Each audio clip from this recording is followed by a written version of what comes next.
Okay, Shabbat Shalom. Shabbat Shalom. We are back. Shabbat Shalom. We are continuing with our look at the triennial Torah portion. We, this week, are going to be looking at Numbers chapter 19. Numbers chapter 19. And we will be dealing with ordinances. Chukkat. Ordinances or statutes. Namely, the red heifer. Okay, so we're going to go ahead. We'll read through the 19th chapter. We'll just go ahead and read through it. And then we'll go back and deal with some of the highlights or things that we want to kind of bring out in the chapter. So let me go ahead and pull up for us. Let's get right into it. Pull up for us the chapter here. I'm going to go ahead and read Numbers 19 all the way through. Hold on 1 second. Let me pull it up here. Okay, go ahead and read that for us. And Yahweh spoke to Moshe and to Aaron, saying, This is the law of the Torah which Yahweh has commanded, saying, Speak to the children of Israel, that they bring you a red heifer, a perfect one, in which there is no blemish, and on which a yoke has never come. And you shall give it to Eleazar, the priest, and he shall bring it outside the camp, and shall lay it before him. And Eleazar the priest shall take some of its blood with his finger, and sprinkle some of its blood 7 times toward the front of the tent of appointment. And the heifer shall be burned before his eyes. He burns its hide and its flesh, and its blood and its dung. And the priest shall take cedar wood and hyssop and scarlet, and throw them into the midst of the fire of the fire burning the heifer. The priest shall then wash his garments, and shall bathe his body in water, and afterward come into the camp. But the priest is unclean until evening. And he who is burning it washes his garments in water, and shall bathe his body in water, and is unclean until evening. And a clean man shall gather up the ashes of the heifer, and shall place them outside the camp in a clean place.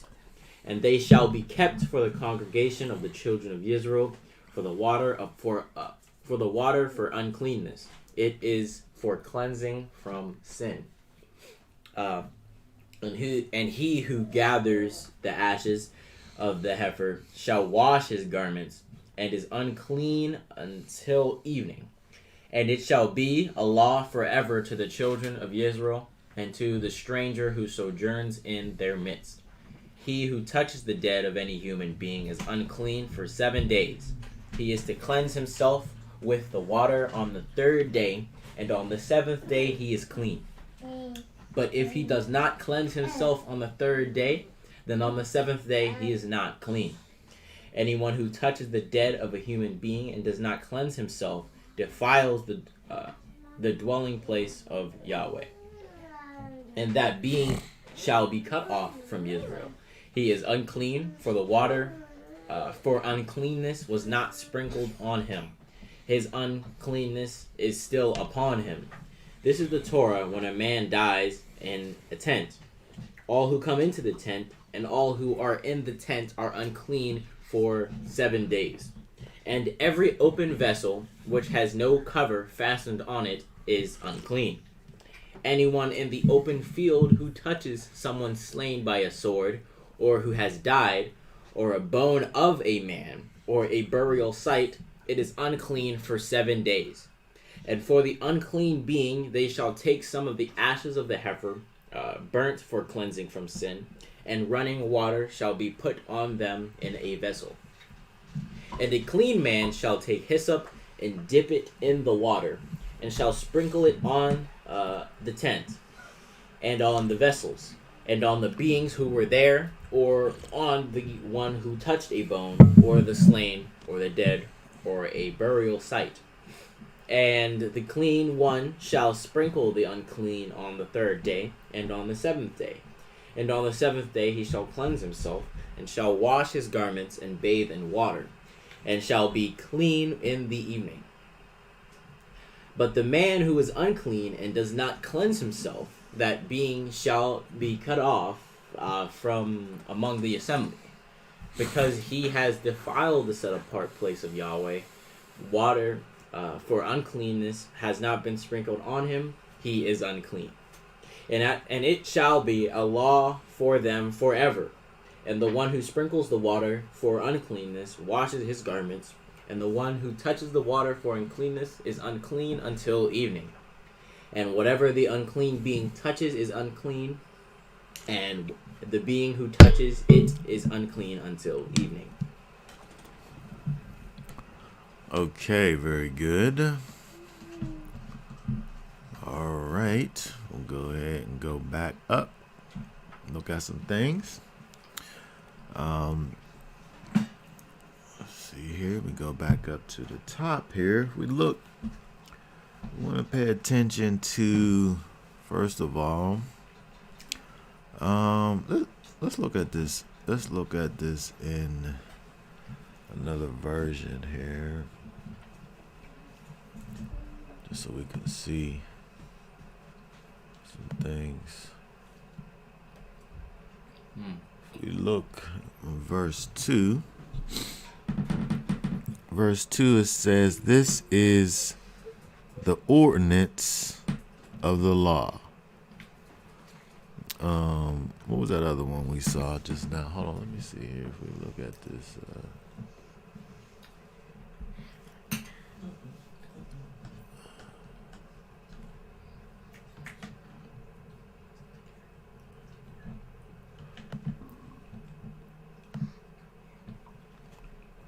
Oh, see, it says this is the law of the Torah. Well, this word here, what we're looking at here, this is the ordinance of the law. You see how these words, they kind of interchange those words over there. But this word, we want to look at this word here that's translated here as law or ordinance. Let's pull that up here. Verse 2.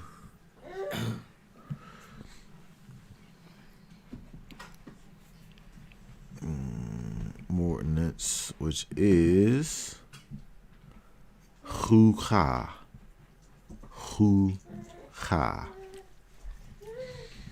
Okay, so that's that word there. We'll talk about that a little bit.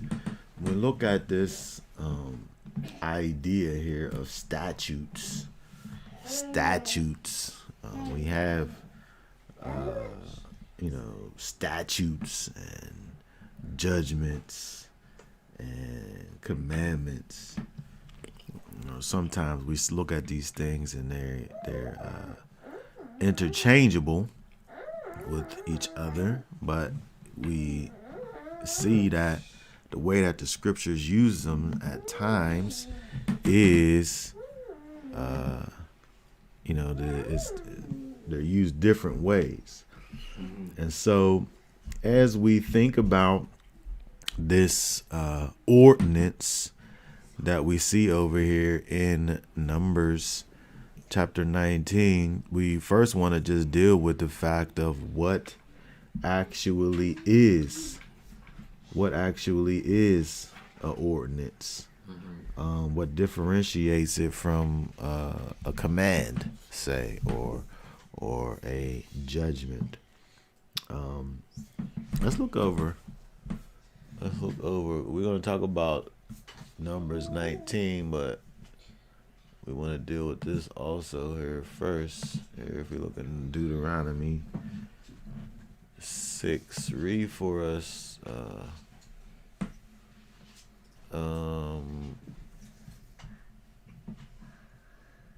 the verse 2 verses there. And this is the command, the laws, and the right rulings which Yahweh your Elohim has commanded to teach you to do in the land which you are passing over to possess, so that you fear Yahweh your Elohim, to guard all his laws and his commands which I command you, you and your son and your grandson, and all the days of your life, and that your days be prolonged. Okay, very good. So, if we look over here, let me see this real quick. Look at this second verse here that you... Let's see here. Our word is in verse 1. Commands, laws. Let's see, it's this one here. Statutes is our word. Hook. Okay, it's enactment. An appointment. Labor, appointed, bound. See, we even see in its definition commandment, custom, decree, ordinance, statute. All right, and so here's our word over here. And so, but it's put over here with commands, right? Commands, which are other things. If we was to look that up, it would be kind of a similar kind of a thing here. Let's see here. These are the commandments. That word there is mitzvah, right? Which is a command, right? Whether human or divine. Law, commandment, law. Look, we can see here. Ordinance, precept. And so when we look at this, it's kind of hard for us to kind of understand what's what, because these words, being that they're sometimes interchangeable, you know, they have similar definitions, right? And so when we look at these things, then we kind of have to look at the context in which they're used to know how to define it, right? Because when we look at the definitions, it kind of gives us, you know, the same word, right? And so if we looked over at let's go back in Numbers. Let's go back in the book of Numbers to see an example of commands, so we're able to differentiate and better understand what a statute is. Right? If we can say what a command is, we could say what a statute potentially isn't. We go down. Let's see here. If we go down to read for us verses 30 and 31. But the being who does whatever defiantly, whether he is a native or a stranger, he reviles Yahweh, and that being shall be cut off from among his people, because he has despised the word of Yahweh and has broken his command. That being shall certainly be cut off. His crookedness is upon him. Okay, very good. So let's go up just for some context and read. Let's see, 22 and 23. And when you sin by mistake and do not do all these commands, which Yahweh has spoken to Moshe. Oh, that's a footnote. Yes, keep going. And all that Yahweh has commanded you by the hand of Moshe from the day Yahweh gave command and onward throughout your generations. Okay, so here is just talking about sinning by mistake or sinning presumptuously, just a random sin, right? And so this word mitzvah, this word that's translated as command, is giving us kind of just a general kind of a thing, right? It's speaking of sin and the breaking of the things that the Most High has said to be doing, just kind of in a general way, right? Non-specific sin that's being done. And so when we look at statutes now, again, this word statute, if we look at this closely, let's look at let's go back to our chapter so we can look at our word. Judgments, by the way, we think about commandments, statutes, and judgments is easier. Judgments, we can think about judgments and understand that easily. You go to the judge and you get a judgment, right? The judgment is going to be the thing that you have to do as a result of, the transgression, right? Your penalty, right? How you fix a thing, right? Is the judgment. All right. But again, when we think about statutes and commands, it could be a little more grayish. So if we go back over to verse 2 of our chapter that we're looking at,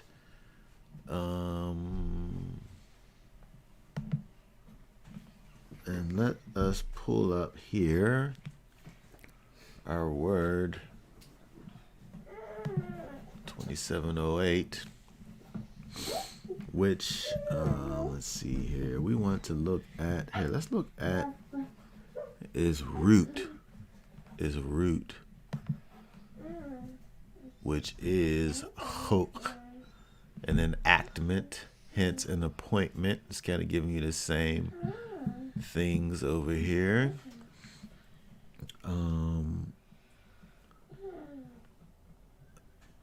And then look, it tells you that it's from this word here. We want to see this here. This word here, the root of the other word, is from this word here. Hak, which is to hack or to engrave. To engrave, to be a scribe simply by implication, to enact, being cut in stone, or metal tablets. We think about something being cut in stone, right? There's a process involved in cutting something into stone. You're making this thing permanent, and there's also some work and things involved in the process of even doing it, right? And so,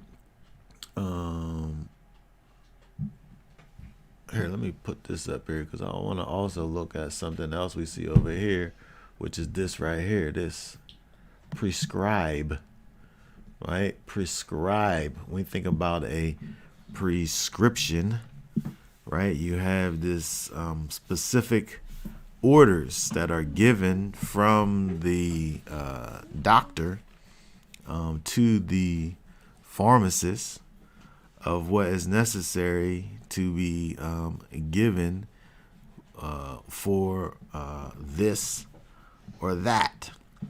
Let's look this up real quick. Hold on 1 second here. Let me get this.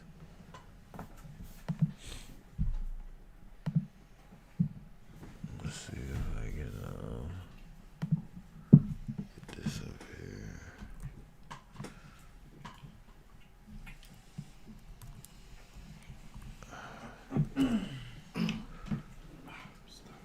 Oh, here we go. Prescribe. Let's see here. If we think about prescribe, we want to look at this second one here.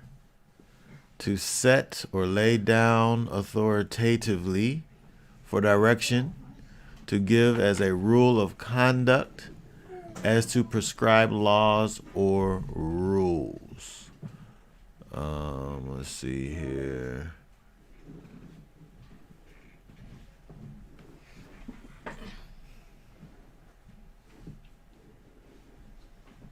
All right, so when we think about, again, there's this prescription, this inscribing the idea that we see in these statutes is something that's going to be more specific, right? It's going to be something that's more, there's more details involved in this idea of a statute, an ordinance. It's not going to be just about don't do this or do that, but we're going to have more information involved in the giving of a statute.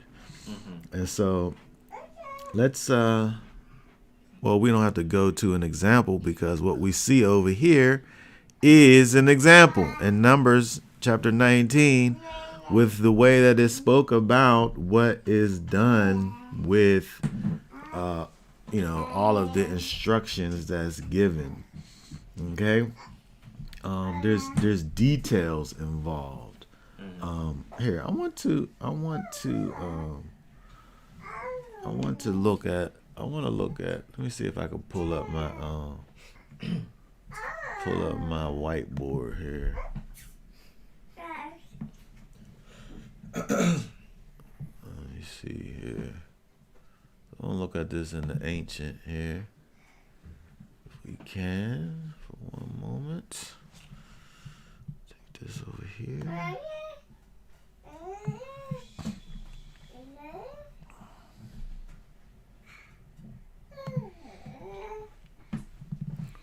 I probably didn't erase my whiteboard from last time. Oh, no, I didn't. Okay, get out my trusty eraser.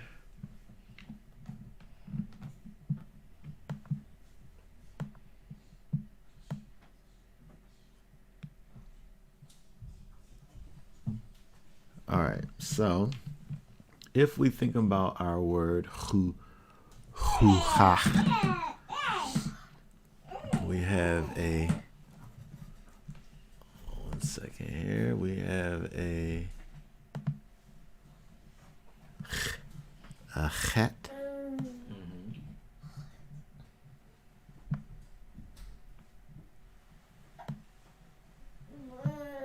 and we have a kaf, a kuf, I should say. It goes like this, this,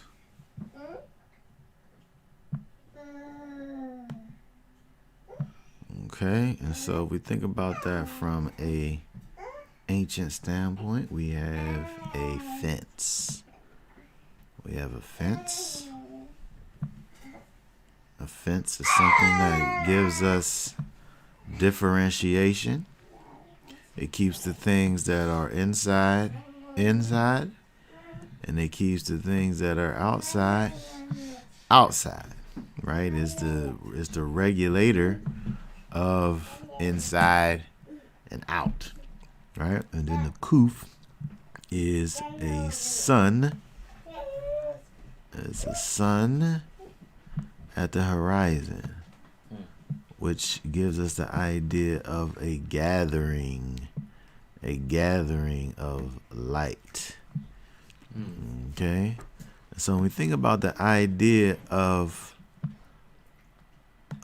a gathering, it gives us the idea then of, first of all, we have a separation, right? We have a separation, and then we also have a coming together, right? And so when we understand the separation and the coming together and the difference between the coming together, and a separation, there's things that we would have to understand in order to be able to differentiate the coming together and from the separation, right? And so again, when we think about this idea of ordinances, there's explicit details incorporated in these things, right, to help us to know what's in and what's out, and what's supposed to be together and what's not supposed to be together, right? And so we see all of these things. It helps us to understand the ways of the Most High.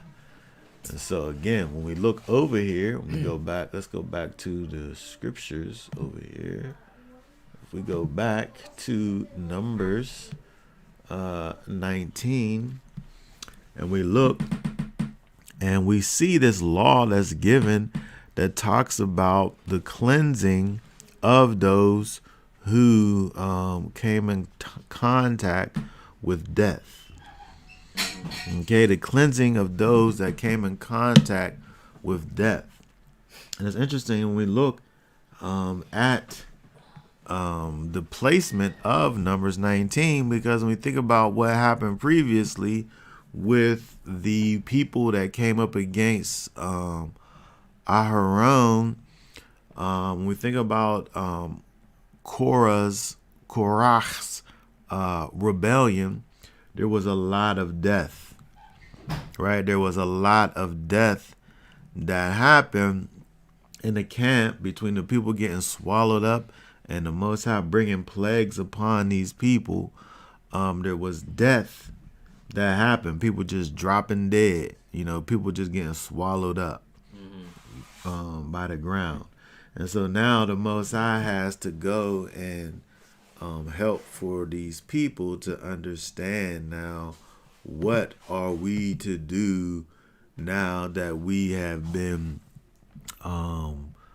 inundated with death all over the place. And so he gives us these instructions, these explicit instructions on what is to be done. Okay, so let's go back over. Let's keep on going over here in these verses. Let's see here some things.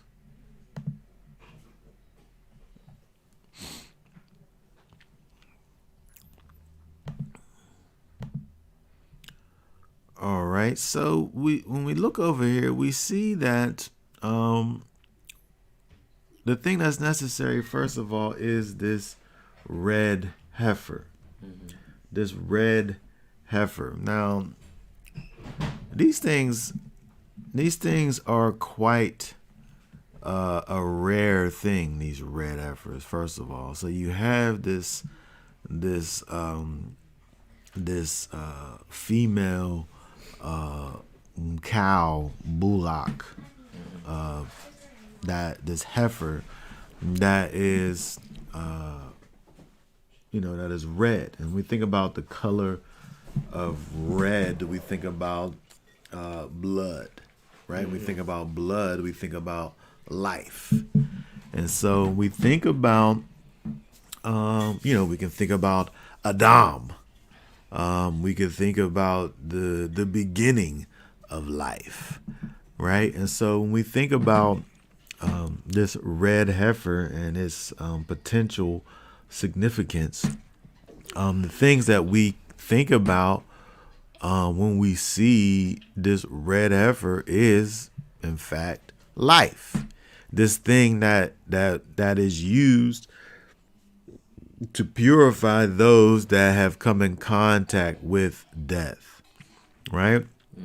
The answer to death and the effects of it is this thing that causes us to think about, or that signifies life with this red heifer, right? A perfect one that is without blemish, right? You have this red heifer that doesn't have any imperfections, right? It's this thing that is perfect. It literally calls it a perfect one. Let's see what that word there is.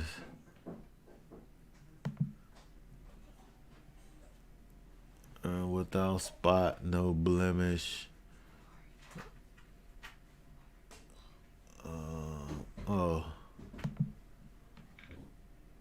Without spot. Tamim. Hold on, let's see here. That version says perfect. Red heifer, perfect one without blemish. Without spot, no blemish. Okay, so it's this word here, which is tamim, which is entire. This thing is whole. Truth, blemish, complete. This thing is full, without spot, undefiled, upright, whole. So you can't bring this old raggedy old thing that's, missing parts. Maybe part of his tail is too short, or it got half an ear or something like that. You can't have anything like that. It has to be a whole red heifer. It has to be perfect one, right? Yeah. This thing that is coming to cleanse the one who was touched by death has to be whole. It has to be perfect. It has to be full of life, right? Perfect and without blemish, and on which a yoke has never come. It hasn't been beaten down and blemished by work, right? It's this it doesn't have any. I don't know. Maybe if you take a animal that is that has been yoked, that has had to do work and carry big heavy things. Yeah, it might make it strong, but it might make it rebellious. It might make it it might put these negative thoughts or things in the mind of the animal, right? I know if I had somebody pushing me around all day, and every time I saw this person that was putting heavy things on me, it would cause me to feel a certain kind of way about the one who was doing it. And so when we think about the idea of one that has never had a yoke on it, it doesn't have the opportunity to have these, and let's be clear, animals have feelings. Animals, I don't understand it necessarily, but when you sit up here and watch these different little nature shows and things, and you think about like how dogs act and different animals, they they react to different things, right? Things affect their situation, right? And so just because the thing don't talk to us don't mean that it don't feel a certain kind of way about this or that. But when we think about this red heifer that has never had a yoke on it, it don't have the opportunity to have any things about it towards its yoker, because it's never had it, right? We think about the fact that this sacrifice that's being made, we don't see many examples of a female sacrifice being brought. But again, with this idea of life, we know that the female sex, whatever it be, a human or animal, is the bearer of life. It is the fruit bringing, part. And so, again, we have all of these things that point us to life and the bringing of life and the bearing of life as it relates to the animal. So it only makes sense, again, when we see this peculiar thing, this red heifer that is brought. Okay? And so we have other things that is necessary besides the red heifer. Again, we look and we see. Well, first of all, we take the heifer and it's burned. All of it's burned, right? It burns its hide, its skin, its flesh, its blood, and its dung. So all of it, right? The whole heifer, the whole red heifer is burnt, right? You take a little bit of his blood. So the priest will take some of his blood with his finger and sprinkle his blood 7 times toward the tent of appointment. And remember, it's toward it, it's in the direction of it, but they're outside of the camp, right? You shall give to Eleazar the priest, and he shall put it outside the camp and lay it before him. So he's outside the camp, sprinkling the blood in the direction of the tent of appointment, right? And he burns the whole entire thing. He takes the whole entire thing and he burns it, all of it, right? It's outside, it's inside, it's blood, and it's dung, right? Sometimes, when you think about a sacrifice, like we only deal with, we kind of deal with it as if we were going to eat the thing. So you take it and you slaughter it and you get rid of its internal parts. You make a separate sacrifice. You take the parts and you divide them up. Some parts go and are burned all the way up. Some parts are used. But when we look at this red heifer situation again, all of it is burned. And then, not only that, but then you take some of this, you take a particular wood, this cedar wood, and hyssop and scarlet, and you burn that as well, right? You take these other different kinds of woods and bushes, and you put that in there. There's like a little recipe over here. And so again, we think about this whole situation with these idea of these statutes, right? These ordinances that's given. There's a lot of explicit details that are given with this. You need this certain kind of wood, this hyssop, this little certain kind of bush thing that's used, and also scarlet that's thrown in here. Hold on, let's look at this real quick. What is this? Is this some kind of a red scarf or something? Let's see here. Well, that's the color, crimson.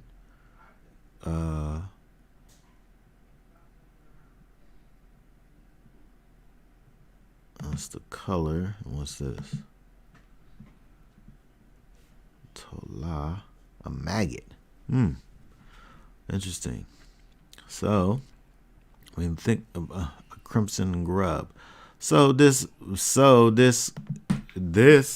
part here is very interesting, because look at this, the crimson, which is the color, right? But it says properly the insect or its color. So you're talking about basically this little bug that is used to make the color. This is something that we miss out by just looking at the English here, and we think about, oh, they put some wood and some hyssop, this bush, and color. Like, they weren't like taking some dye, some food coloring. They were taking this bug, this insect that is used to make scarlet, and they throw that in there too.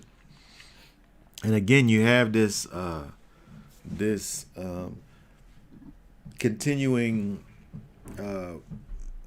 thought process of red. And again, this red color again causes you to think about blood, which causes you to think about life. And so in the midst of the death, we're still being reminded of life, right? Our thoughts are still being moved towards life, because we're thinking about all these things that kind of exemplify life. Okay. All right. So let's keep on going. We keep on look over here. Now, we look at verse 7. We see that the priest then that's involved in all of these things, he becomes unclean, right? So it's necessary for him to wash his garments, bathe his body in water, and then he's able to come back into the camp, but he's unclean until evening. And we kind of talked about this before in regards to other things that we see in the scripture, where the one that is doing the cleansing, the one that participates in the cleansing process, becomes himself unclean. And something else that we have to remember over here, and we think about the idea of uncleanness, being unclean or being tameh, is not something that is sin. It's something that is just that has been polluted, right? That's unclean, right? It's a type of we can call it spiritual dirt, tameh, right? It's not like soil dirt. It's a state, right? And so when we think about defilement or pollution or uncleanness, tameh, there's a type of spiritual dirt that comes on the one who is doing the cleansing, right? And so when we think about this, what is it that we're thinking about? Well, we're dealing with the effects. We're dealing with the effects of death. And so the effects of death are indeed spiritually dirty, right? They're actually spiritually void, right? Because we think about the spirit, it invigorates, it livens, right? And we're thinking about death. Where's the opposite of that, right? You're dead. You don't do anything. You cease to be. And so you kind of get into this state of death. He's physically, literally, kills the animal. He kills the bug, right? I really didn't think about this idea of this bug being part of this process, but he kills the animal, he kills the bug, right? He kills the hyssop when he picks it, right? Because it's, hyssop is like a bush, right? And he kills the wood, right, when he chops it and burns it all, right? And so we have all of this death, but the death, interestingly enough, is used to deal with the effects of this physical death, right? And so again, the cleanser, the priest, the one who's taking care of all of these things, the process causes him to be dirty. And then it says that he is unclean until even. Until even. So he washes, after he does the thing, he washes clothes, and he's unclean until even. And so, we have a video on the channel where we deal with the idea of, when is a day. And we see that this even, until even, we see that this is a transition point, right? He did the thing that he did in the day, and then there's this point in time, this erev thing that happens where he transitions into another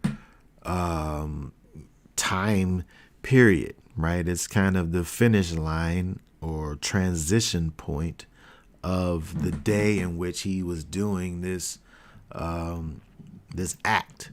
And so we see this not only here, other places where this transition point happens at even, right? And so we see that here in verse 7 where he does his cleansing. The cleansing is part of it. If he never washes his body and his clothes, he doesn't deal with his tameh properly. But if he does what he's supposed to do, he's unclean until even, right? That's the cutoff point there. All right. So it's just interesting that we see this is just another scriptural example of seeing that this erev, this even time, is this transition point. It's not how we think about it in our Western society as just being like part of the current day, right? It's a transition point, right? It's not just like how we think about in our Western society. It's it's part of the thing that came before it. We're able to see in different places in Scripture where it's showing us that this is kind of a cutoff point. You know what? One other thing I wanted to think. One thing I skipped over. I want to go back. Hey, let's go back over here real quick and look at this. I just thought about something that I skipped over. Let's go back to Proverbs. Proverbs 8 and 27. I forgot about this verse here. Here, read this verse here. 27 and 28? No, just 27. When he prepared the heavens, I was there. When he inscribed a circle on the face of the deep. Okay, very good. This seems obscure at first until we see that when he inscribed, when he set a compass, when he inscribed a circle, this word here is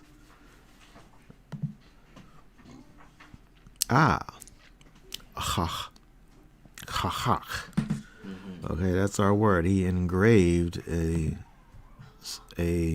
circle in the face of the deep. And so when we see the actions of the Most High, where he's doing this very intricate, very explicit thing when we think about the idea of him inscribing this circle on the face of the deep. Just like when we look over here at Numbers 19, this thing is very specific. There's all types of things that are involved. This cedar wood and this hyssop and this scarlet bug and this red heifer, right, being burned and all of this. Okay, let's keep on going. All right, so let's go down to burns, wash, evening. Oh, verse 9.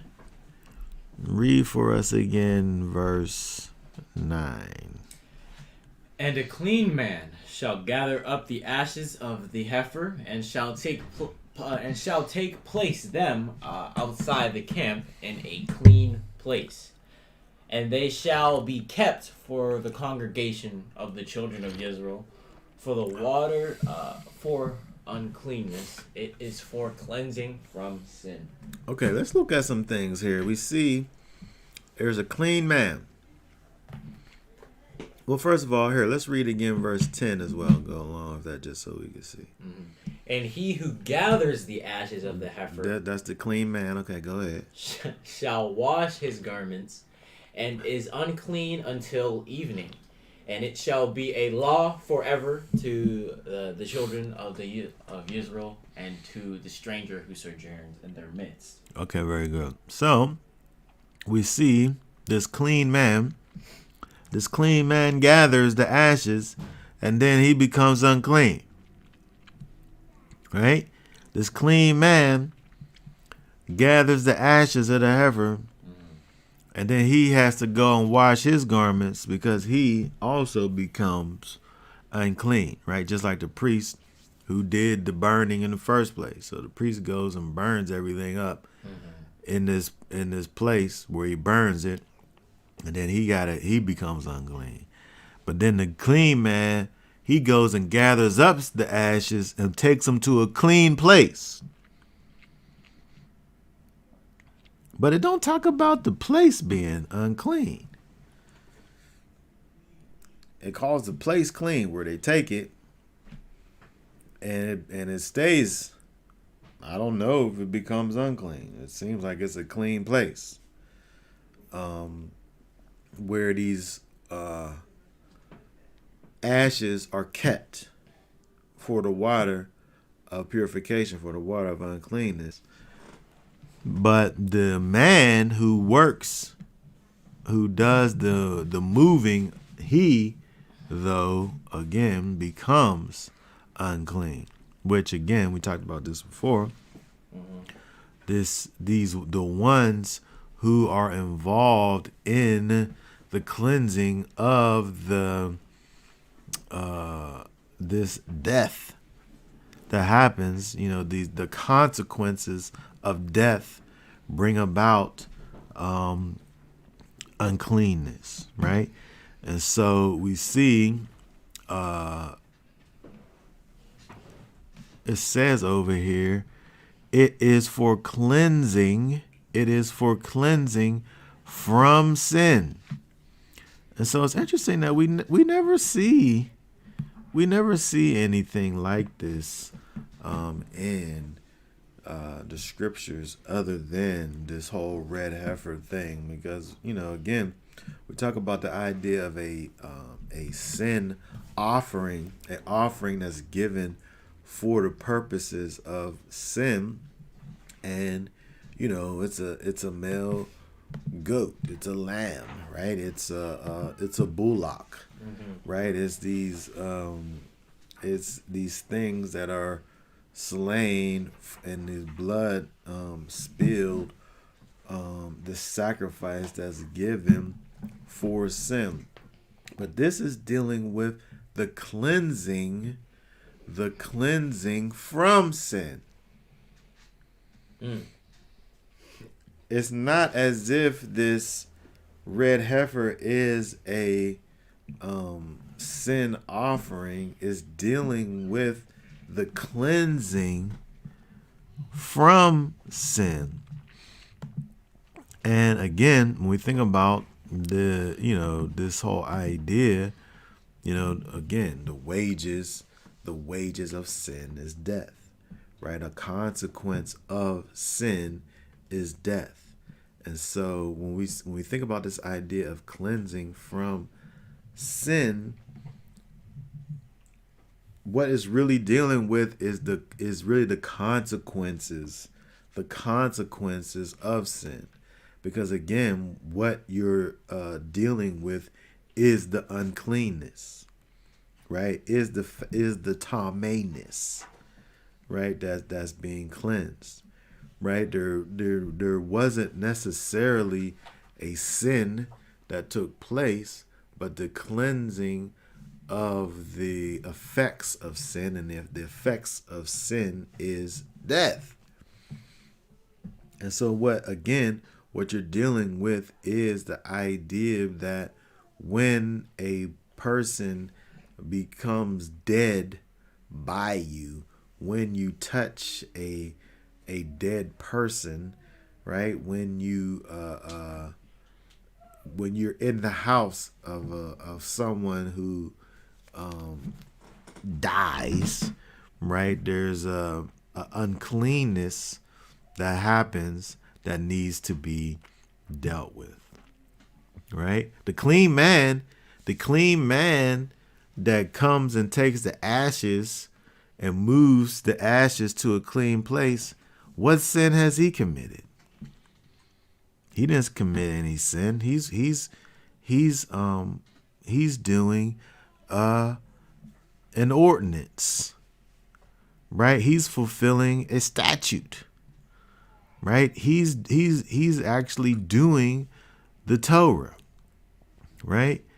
But what he is involved in is the cleansing that's necessary as a result of sin, right? If we never had sin, if there wasn't any sin, there wouldn't be any death, right? If we didn't have what happened over in the garden, which caused us to have this propensity for sin, we wouldn't have death. All right. So every time we think about, or every time we experience, or every time we are around or experience the effects of death, we're reminded of the fact that there was this thing that happened that causes us to be separated from the Most High, which makes it necessary for us to do all of these things that reconnect us back to the Father. So again, when we look over here at this thing that this clean man is doing, right? He's doing this cleansing from really the effects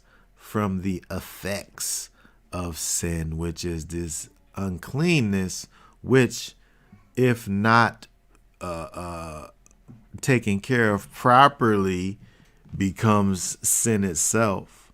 But at this moment here, it's just about the effects of the sin, which is death and uncleanness. Okay? All right, so let's keep on going down. Let's go down some more.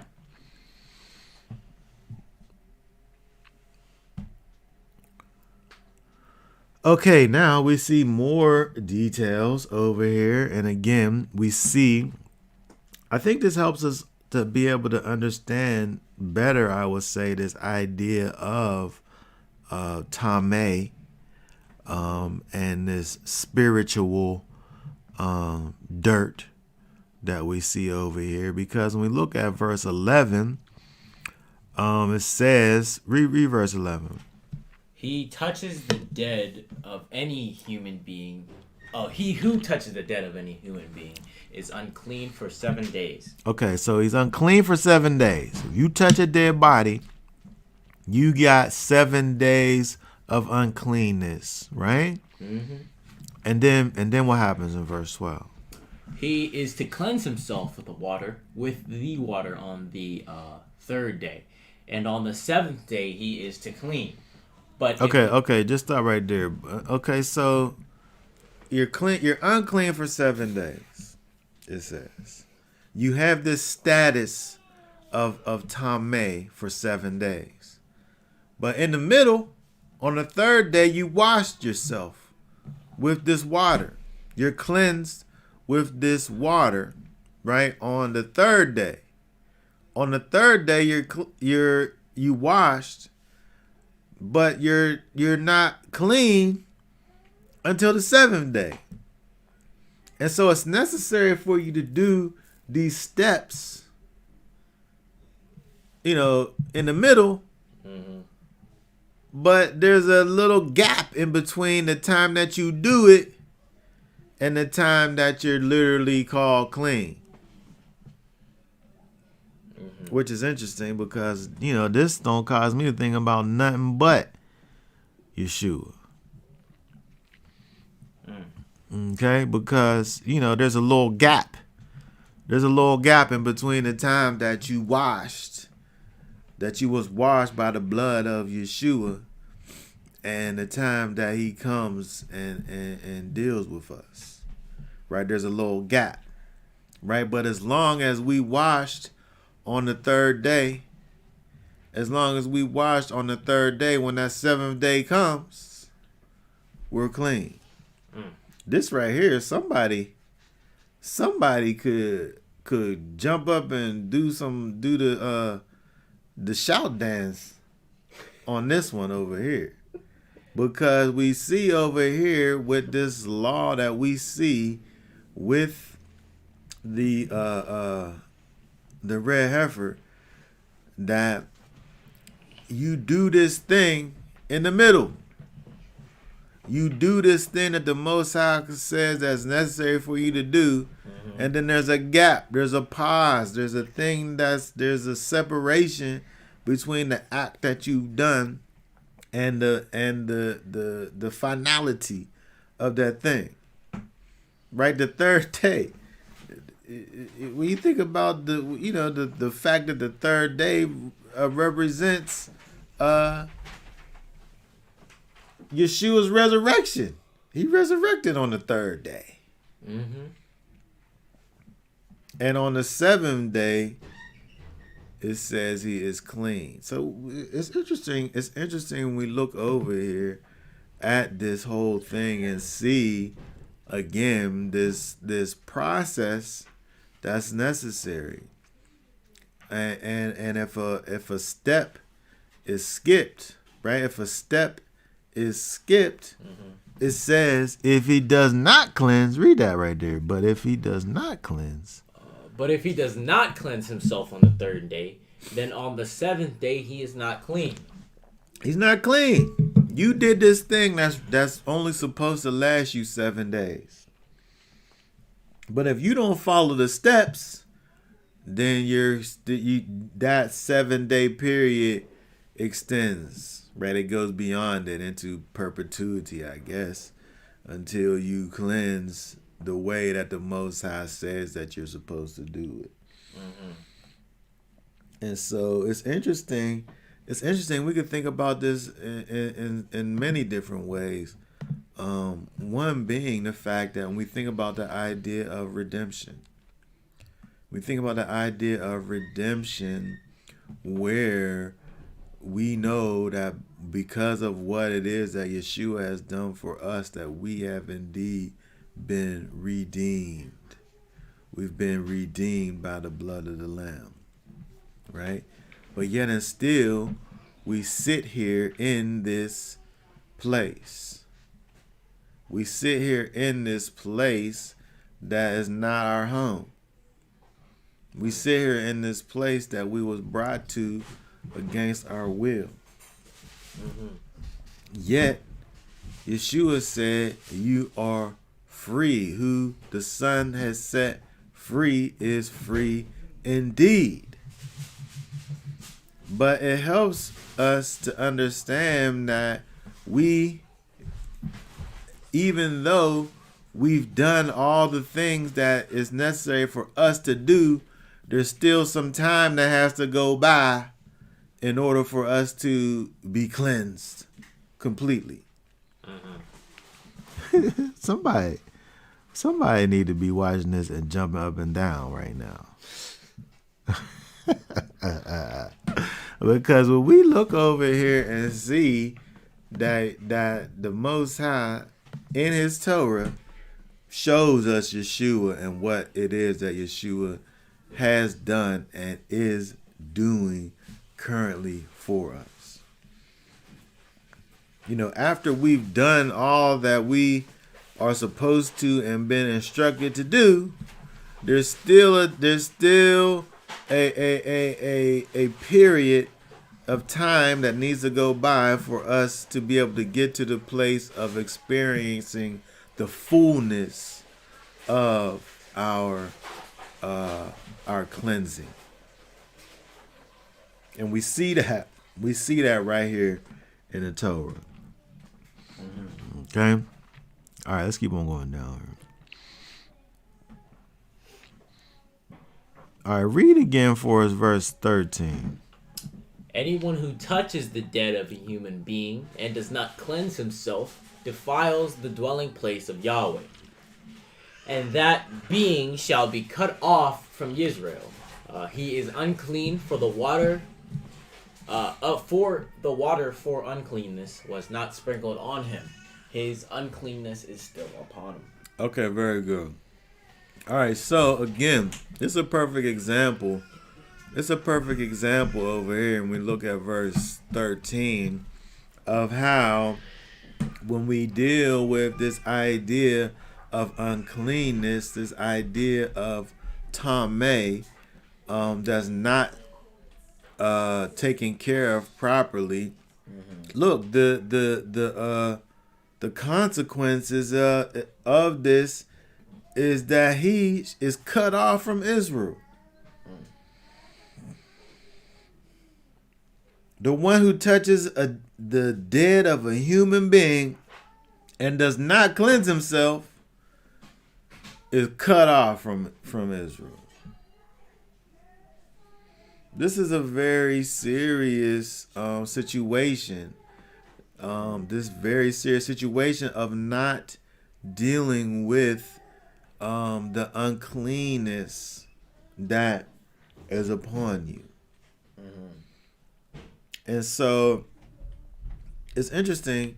It's interesting that when it goes on and it talks about somebody who dies in a tent, right? An open vessel that's open of the person who died in the tent, right? Or if you're in a field and somebody dies and that person touches you, mm-hmm. right? Or someone slain by a sword dies and you touch them, or you touch a bone of a man, or a burial site, or all of these things that touch death.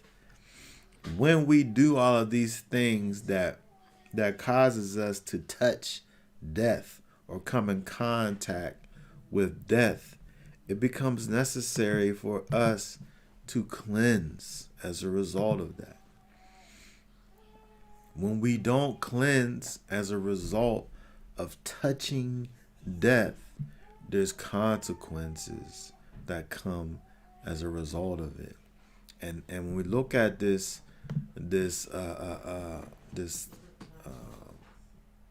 statutes, these ordinances in Numbers chapter 19, this Chukkat, when we see this over, it helps us to understand this principle that, we have to monitor, understand, and deal with the times and the places that we encounter these things that are causing us to come in contact with death. Mm-hmm. When we, in fact, are supposed to be representatives of life. Because these things affect us, and they affect us in a negative way. When we sit up here and watch these things, you know, how to deal with these kids up here who look at these, they do these silly things. They do these silly things because of things that they've encountered, right? That you know, that we've never taught them these things, but they were taught by something, right? And when they have these encounters with uncleanness, they have to be cleansed so that they're able to move forward in cleanness, right? And so, you know, from a principle standpoint, we have to be able to understand that, you know, we have to, you know, we come in contact with all types of things and people that say all types of things. And, you know, we have to be able to, you know, cause there to be a distinction between the clean and the unclean. And when we come in contact with these unclean things, we have to wash. Right? We have to wash from the filth and things that we encounter. This is a clear example of this. When things happen, it's not even something that necessarily is because of you. You're in this open field and somebody just dies next to you. You just happen to experience death. You just happen to experience this thing that causes this this great uncleanness, and they got nothing to do with what you did. It just happens to be, you know, you just happen to be there. But it's still necessary for you to have to go and cleanse as a result of it. Right? You know, we sit up here and we you know, we have these experiences. We see things, right? We weren't even looking for something, and you see the thing.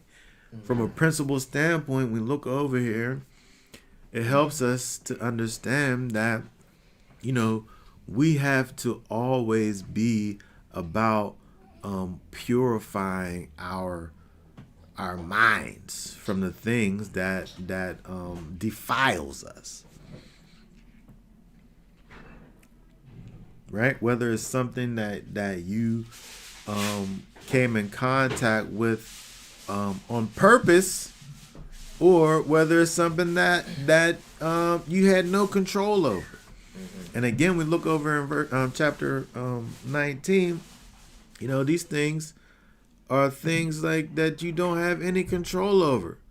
But it's both, right? If it's somebody who's at war, if you're in a field and you're at war, you know, that's dealing with something that you went and did, right? You're at war. So if I'm at war, and I go and I'm out and I'm killing, when I return, I have to know that I've done these things, and I'm gonna be unclean for 7 days. I need to wash on the third day so that I can be clean on the seventh day. Right? Something that I'm out doing. Right? But if I just happen to be somewhere and somebody dies in the house that I'm at, right? That's not my own doing, right? I just happen to be somewhere where somebody just died.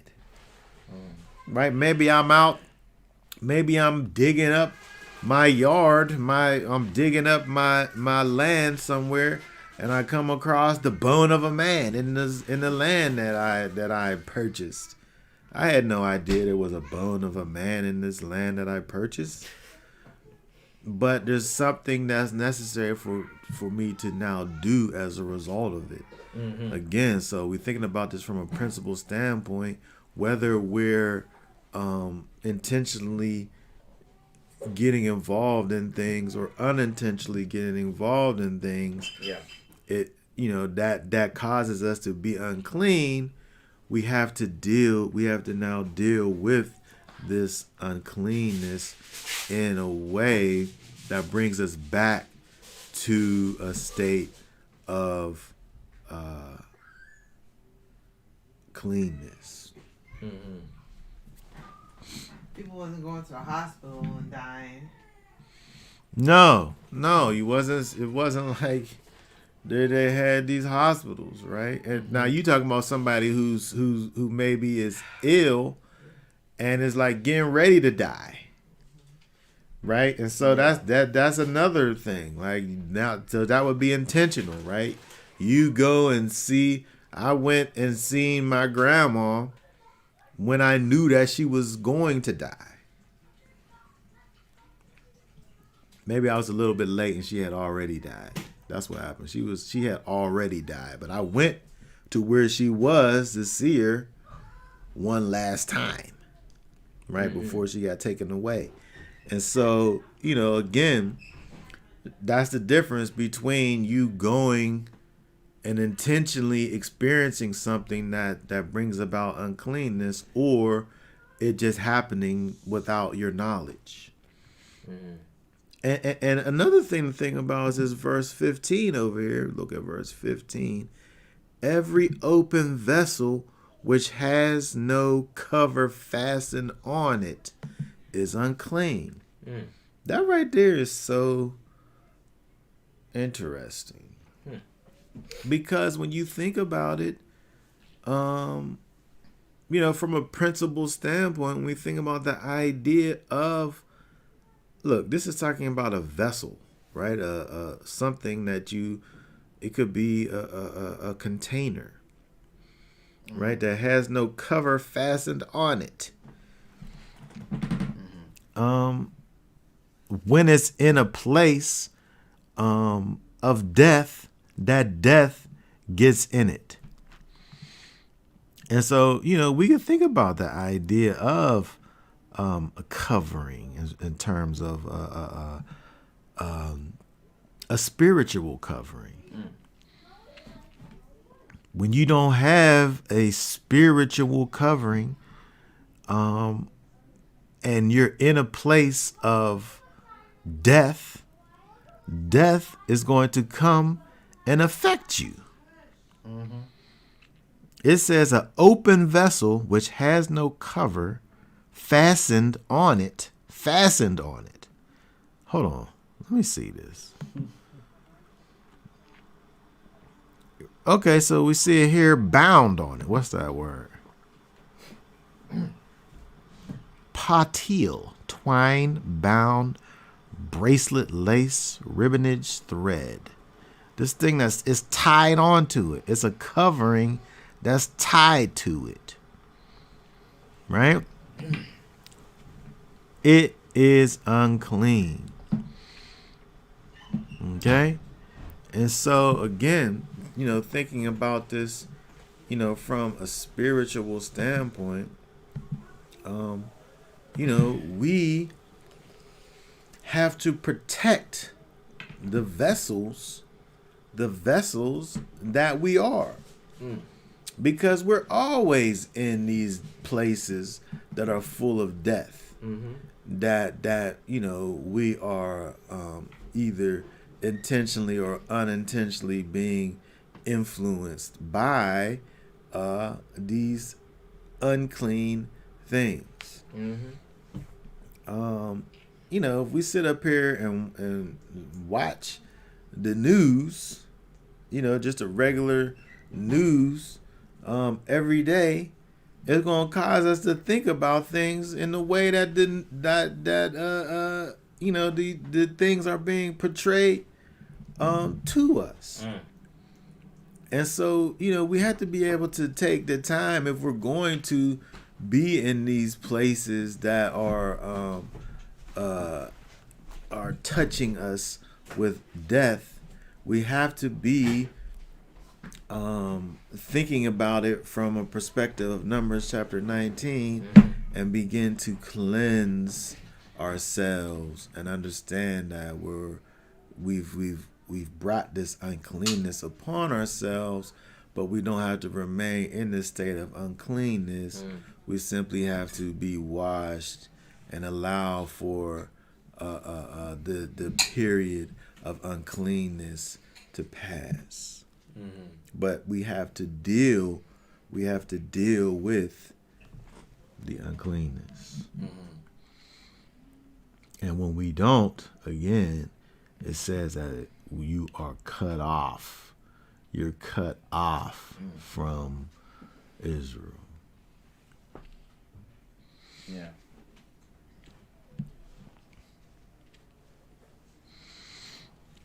Okay. All right. So,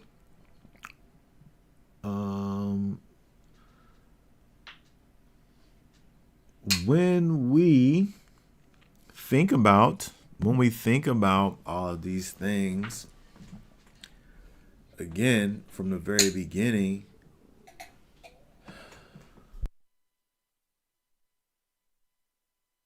when we think about this, and the things that we see over here from the very beginning, we see this distinction, this separation of death and life. We see things that the Most High is about life. He's about life, and he's not about death. Death is, of course, something that we experience. It's, of course, something that is around us, that sometimes we can't even help but be affected and touched by death. But he always wants for us to be able to be cleansed of death and brought back into a status of cleanness and life. Something that's interesting that I saw in the scriptures, we'll go over and look at a couple verses before we are done here. We look over at, first of all, I gotta go to a different version here.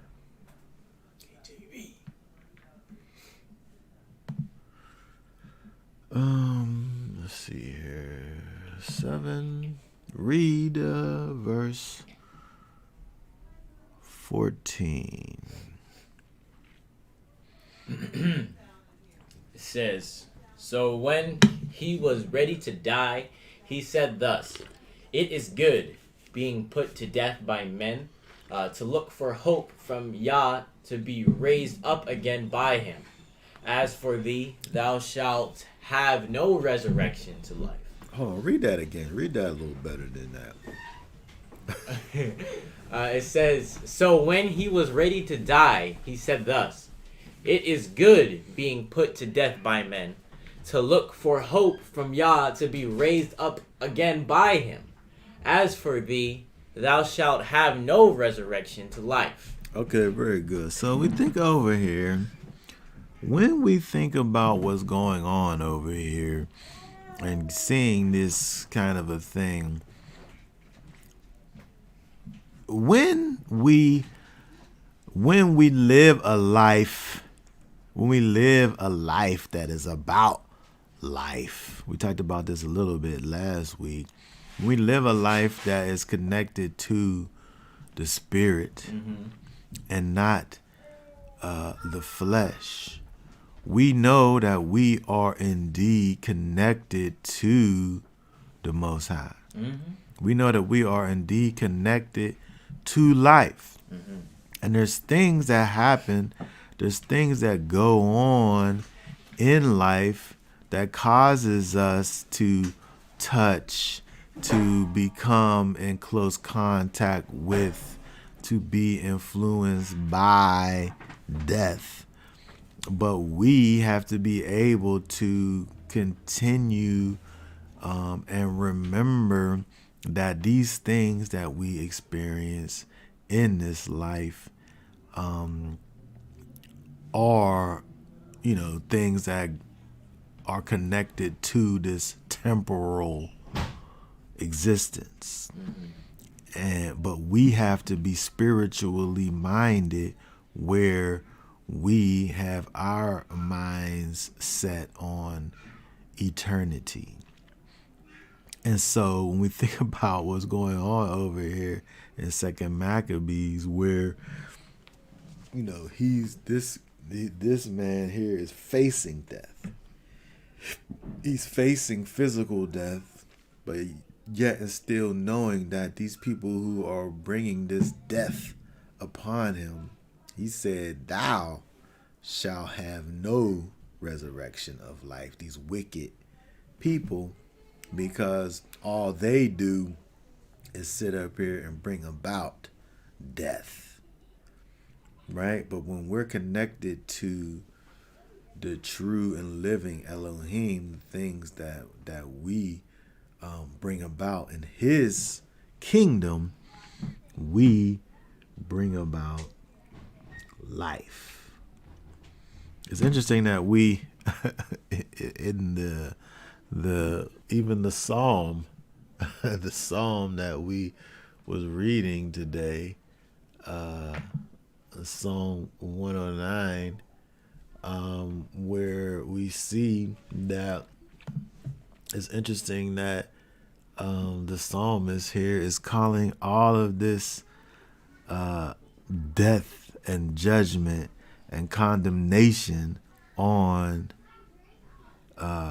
his accusers, who are not only his accusers but are not connected to the Most High. Right? Talking about let his prosperity be cut off. Right? And the generation following, let their name be blotted out. Right? All of these things, let all of these curses be on you. Right? Cut off from the memory of them from the earth. Right? All of these things are things that will be true for those who've never dealt with their connection to death and uncleanness properly. All of these things are the consequences of those who have never been connected to life in such a way that it causes for them to be cleansed from all the filth that we've been in contact with in this life. And so when we look over here at Numbers chapter 19 and we see where the scripture deals with these things that are supposed to be done by those that come in contact with death, and thinking about this from a spiritual perspective, we live in this place where we're always in contact with death. Mm-hmm. We always, whether we know it or not, we're always in contact with death.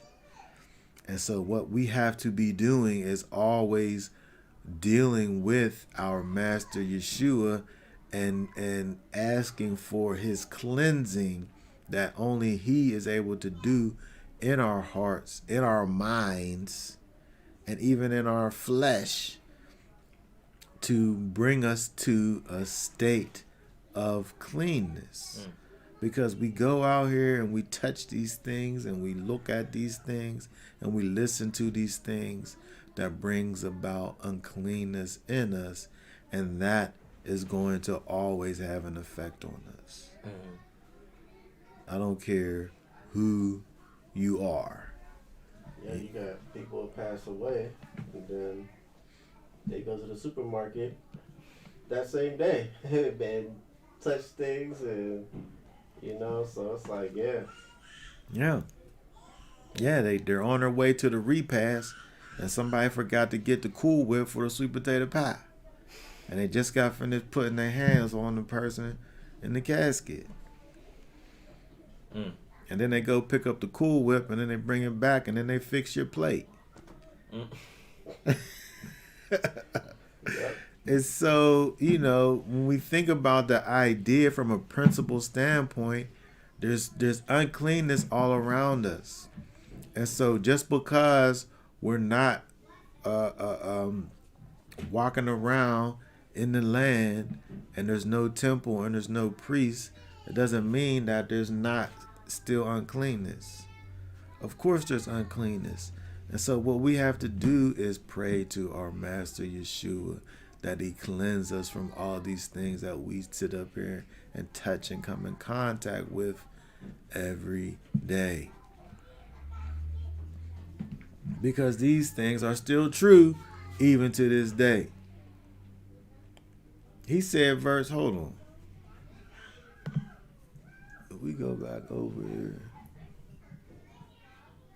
back to Numbers, back to 19. What does that say in verse number?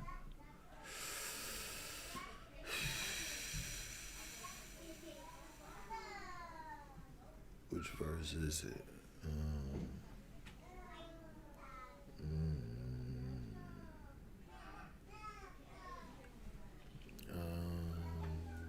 Verse 20. It says, but the man that shall be unclean and shall not purify himself, that soul shall be cut off from among the congregation, because he hath defiled the sanctuary of the Most High. The water of separation have not been sprinkled upon him. He is unclean. Oh, my fault. It was actually 21. 21. And it shall be a perpetual state unto them, that he that sprinkleth the water of separation shall wash his clothes, and he that toucheth the water of separation shall be unclean until even.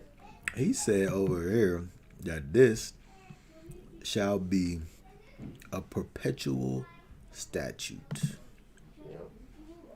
Olam, concealed, that is the vanishing point. This will be a statute that is something that is to be dealt with as far as you could see. Perpetual, forever.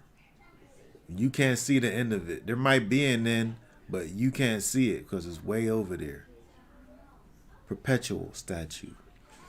And so when we think about the fact that we live in this time where we're separated from all of the ways that things were done in the so-called Old Testament, just because we're not able to do the things doesn't take away from the fact that the Most High, went and gave us these explicit instructions for things that we are to do in the event that we get into certain situations.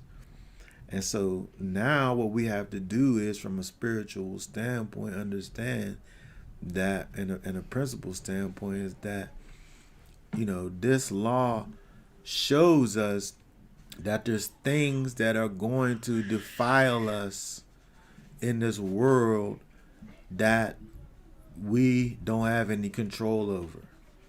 Sometimes we're going to be in situations that are beyond our control, and we're going to become defiled, not because we sat out to become defiled. Mm-hmm.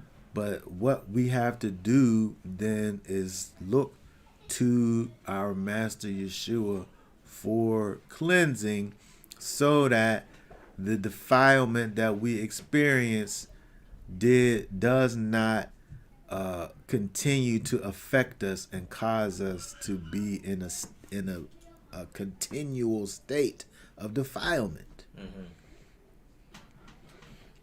When you sit up here and you go, this is going to happen to you. This is what's going to happen. You're going to go to the grocery store, and it's going to be Xmas time, and they're going to put those commercials on, and you're going to be watching TV, and they're going to have those commercials on, and then you're going to be in the car somewhere, and then you're going to start singing that song.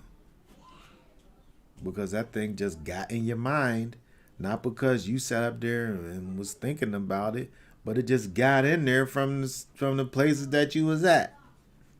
Mm-hmm.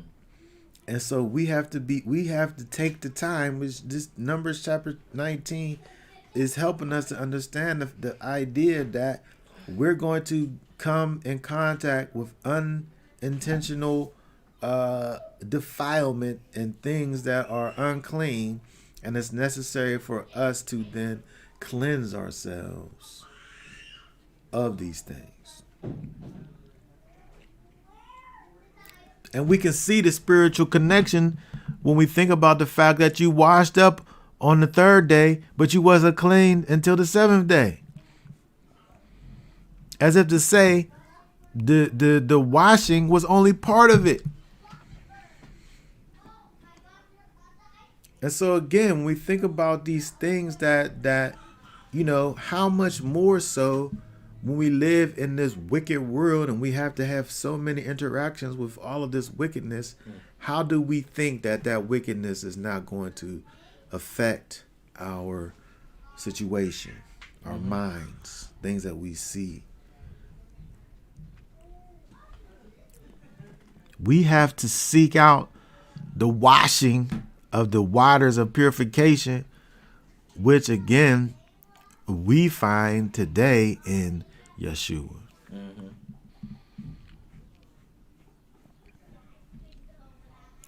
But not just blanket like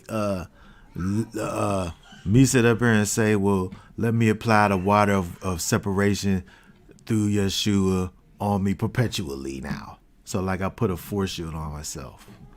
So now I don't never have to think about it ever again because I said I apply the water of separation who I know is Yeshua on me forever. But then I go out and then I experience uncleanness. Yep. Like I gotta deal with my experiences. And so, when I look at this, when I look at what I see over here in Numbers 19, is helping us to understand from a principle standpoint that we have to actually deal with our experiences and things that we encounter in this life. And then when we don't properly deal with our experiences that we deal with and encounter in this life, those things affect us and have an effect on us. And it really is a matter of life and death. And so lastly, I want to look at Deuteronomy because it's all about really, this is what it's all about. Deuteronomy chapter 30. Read, let's see, verse, hold on, let me make this bigger here. Get my cursor together here. Verse 19. What does that say? I call heaven and earth to record this day against you, that I have set before you life and death, blessing and cursing. Therefore choose life, that both thou and thy seed may live.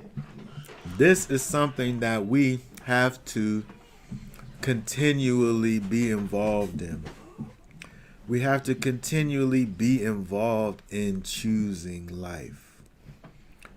Because we live in a place where the effects of death are all around us, and the effects of death cause us to, consequences of that which is uncleanness. And so we always have to be about choosing life. Choosing life that both thou and thy sons, and thy seed may live. Right? Because when we think about, again, when we think about the example that we see in Numbers chapter 19, it's not always even about things that you are out intentionally doing.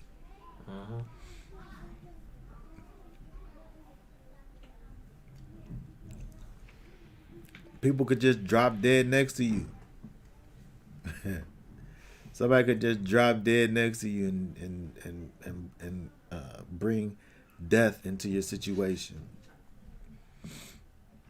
Right? You could just run up on somebody out in the street and begin talking to them, and then they start talking just craziness to you. Like your thoughts and all the ideas that you had in your mind were all about tenderness and loving kindness all day long. your thoughts were totally pure, and then you come in contact with somebody that you've seen from back in the day, and they start talking all this foolishness and wickedness, and now they put all type of wicked thoughts in your mind. And so you don't gotta deal with those things. Of course you do. Of course you gotta deal with those things. What's that scripture whenever Paul talk about casting down the imaginations and things that's against Messiah? If what I'm saying ain't true, then there ain't no reason for this verse to even be in the Bible, because you're going to encounter things as a son and daughter of the Most High. Things are still going to have to get things are still going to get into your mind that you have to deal with,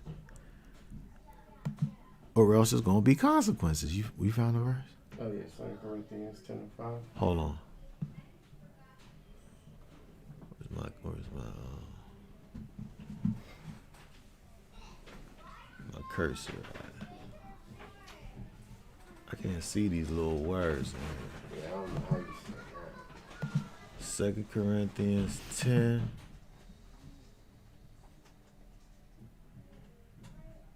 Oh, you might as well just start reading that verse 2.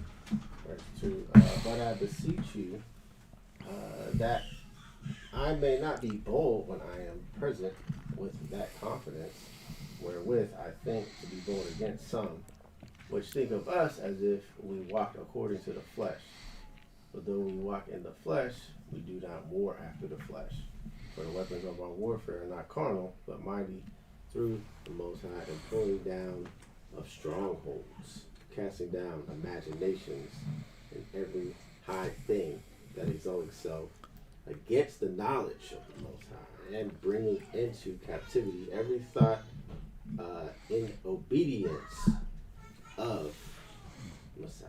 These is things that goes on in your mind, where you got these imaginations that came from, maybe they came from your own mind, or maybe they came from somebody who died right next to you.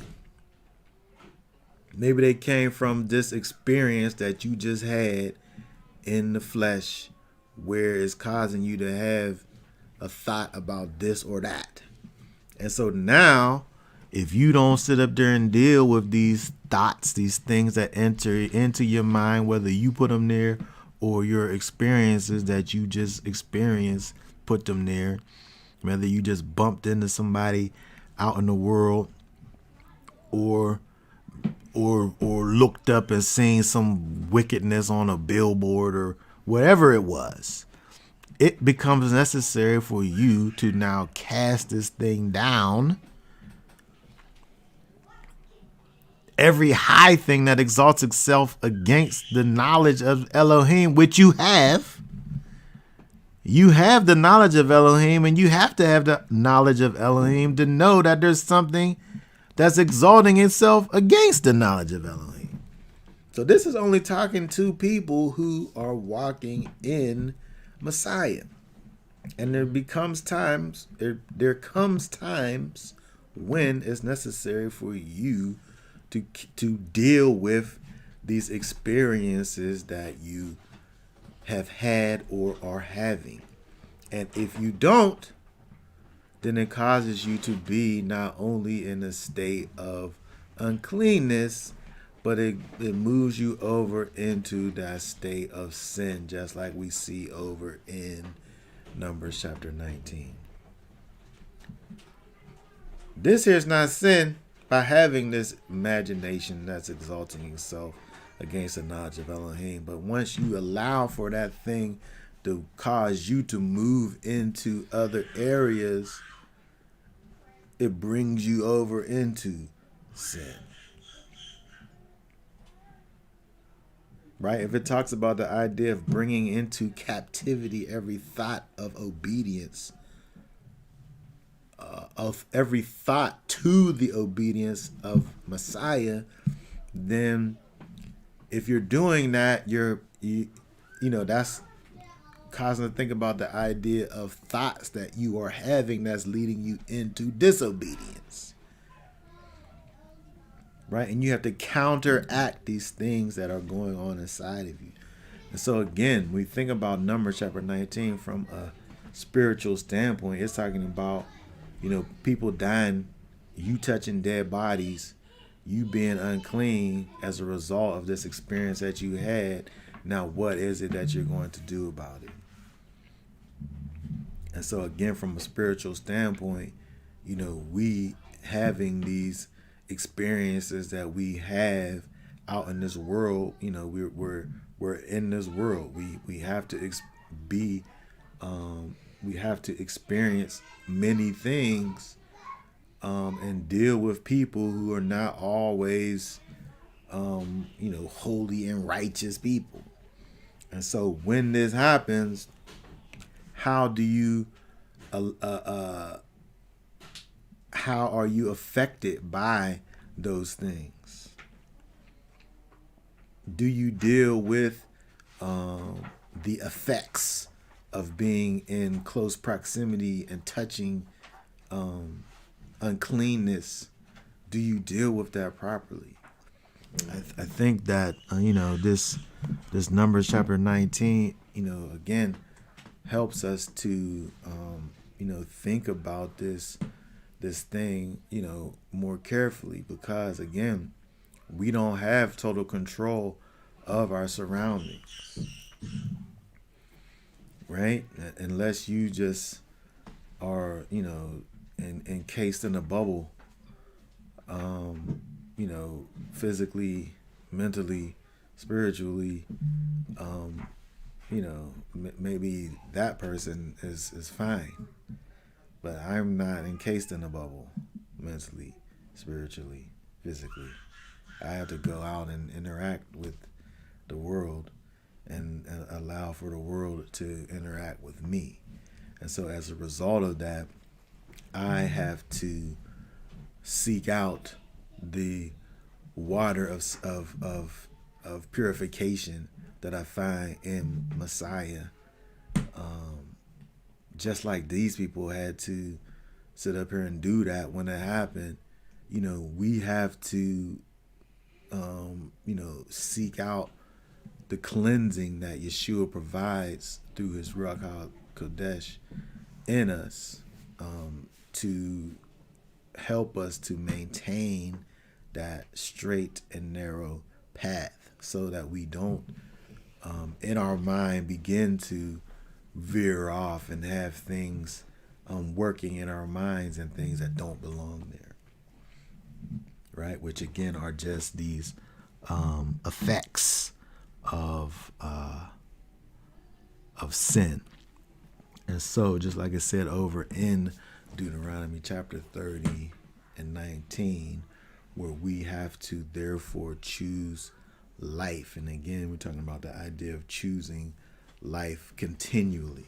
It's a continual process of us intentionally walking after righteousness and doing all that's necessary to continue and maintain that walk and that path.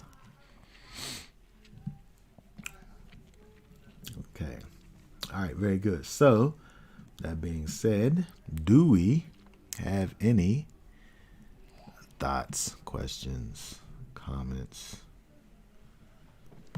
about any of those things?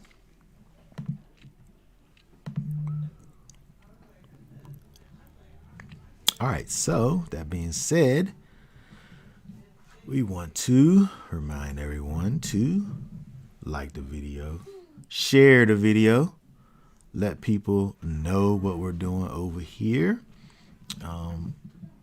Hit the notification button so that you get a notification every time we come up on YouTube.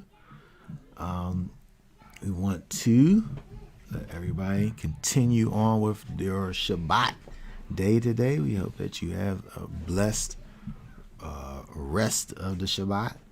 And y'all willing, we will be back on next week to continue with our look at the scriptures. All right? All right. Shabbat shalom. Shabbat shalom. Shabbat shalom.